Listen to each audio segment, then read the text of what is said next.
Hello, my name is Ballou. I'm an artist and a writer and an educator.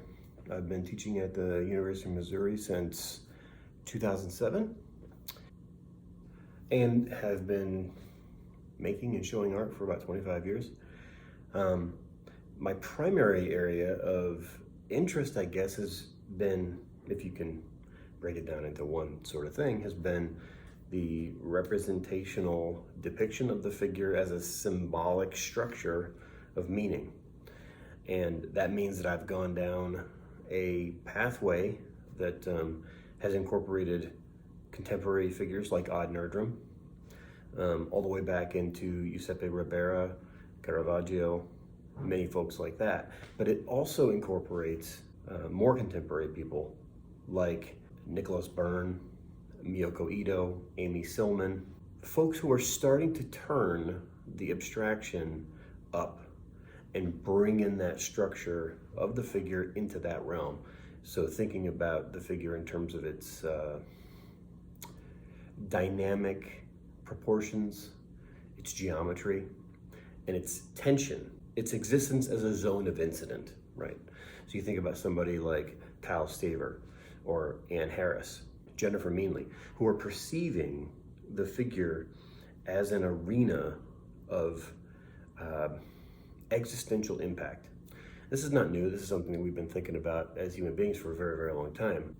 Simultaneously, though, in my own research, what I've been thinking about is the connection between the Eastern mandala form and the Western mandala form. The Eastern mandala form is geometric, it is abstract, and it is meant to provide a focus point for an openness of contemplation, a place of mental quiet where you enter in. The Western mandala form is essentially dogma. It is indoctrination. So the symbology and the geometries and the number theory that go around it are all focused on getting folks to a point of mental assent. So it's representational. When you see the Virgin Mary inside the mandorla, that's a vesica pessis, right? That is a geometric, symbolic abstraction that is designed to draw people into the idea of the threshold between the divine and the human. And so I would say in one realm, I've been dealing with the figure, and I've been dealing with the body as a place. And then on the other side, I've been thinking about the really the dynamic forces that structure visual logic. So that would be the Diebenkorn side. That would be Vincent Fecteau, to mention somebody who's more contemporary. Folks who are really attempting to understand what it is that they're doing in the world through activity, action, material, geometry, archetypal form. And I'm really just trying to combine those things.